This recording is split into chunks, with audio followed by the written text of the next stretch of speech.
સમાચાર વિસ્તારથી જોઈશું। એક સૌથી મોટા અને મહત્વપૂર્ણ સમાચાર સામે આવી રહ્યા છે। અમદાવાદ પ્લેન ક્રેશની દુર્ઘટનાના સૌથી મોટા સમાચાર। ગુજરાતી ફિલ્મના ડિરેક્ટર મહેશ જીરાવાલાનું નિધન થયું છે। મહેશ જીરાવાલાની પત્નીએ પોતાના પતિ ગુમ થયાની વાત કરી હતી। પોલીસે સમજાવટથી મહેશ જીરાવાલાના ભાઈ કાર્તિકના ડીએનએ સેમ્પલ લીધા હતા। ડીએનએ સેમ્પલ મેચ થતાની સાથે જ પરિજનોને જાણ કરીને મૃતદેહ પરિવારને સોંપવામાં આવ્યો છે।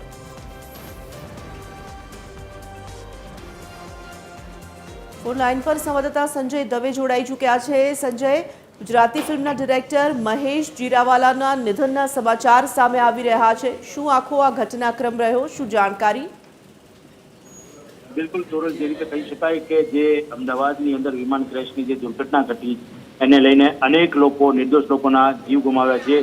પોતે એક સપના સાથે ઉડી રહ્યા હતા અને એ સપનું એમનું પૂરું થાય પહેલા જ જેઓ સદગતિને પામ્યા છે। એની અંદર પૂર્વ મુખ્યમંત્રી વિજયભાઈ રૂપાણીની સાથે અનેક એવી મોટી હસ્તીઓ, અનેક એવા નામ પણ જેઓ જે અમદાવાદના શહેરના હતા, જે ગુજરાતના નામાંકિત વ્યક્તિઓ હતા એવા ગુમાવ્યા છે। તેમાં હવે નવું નામ આવ્યું છે જેને કહેવાય કે ગુજરાતી ફિલ્મ ડાયરેક્ટર મહેશ જીરાવાલા।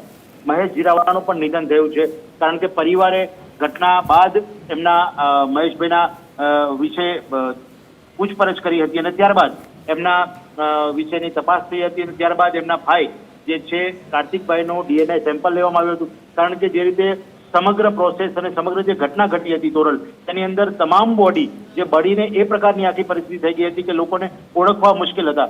એવા સમયે ડીએનએ જે છે એ ડીએનએની આખી એક વિધિ અને ડીએનએ કરવાની આખી ફરજ પડી, જેને ગુજરાતની એફએસએલની અંદર ડીએનએ કરવામાં આવ્યા। લાંબા જે સમયની અંદર 72 કલાકની એ ડીએનએની પ્રોસેસ હતી, જેને ગુજરાત એફએસએલે 20 કલાકમાં પૂરી કરીને લોકોના ડીએનએ સેમ્પલને પરત આપીને તરત જ અનેક લોકો જે પોતાના જે તેમની ડેડ બોડી પહોંચાડી છે, ત્યારે એમના કાર્તિકભાઈના સેમ્પલને મેચ થતા હવે મહેશભાઈ જીરાવાલાનું જે છે બોડી એ પણ એમના પરિવારજનોને સોંપવામાં આવ્યું અને એની અંદર જાણકારી મળી છે ડીએનએ સેમ્પલ મેચ થતા જ હવે આ વ્યક્તિ પણ નિધન પામ્યા છે। એ પ્રકારની એક વાત સામે આવી છે। જી તોરણ, ધન્યવાદ સંજય।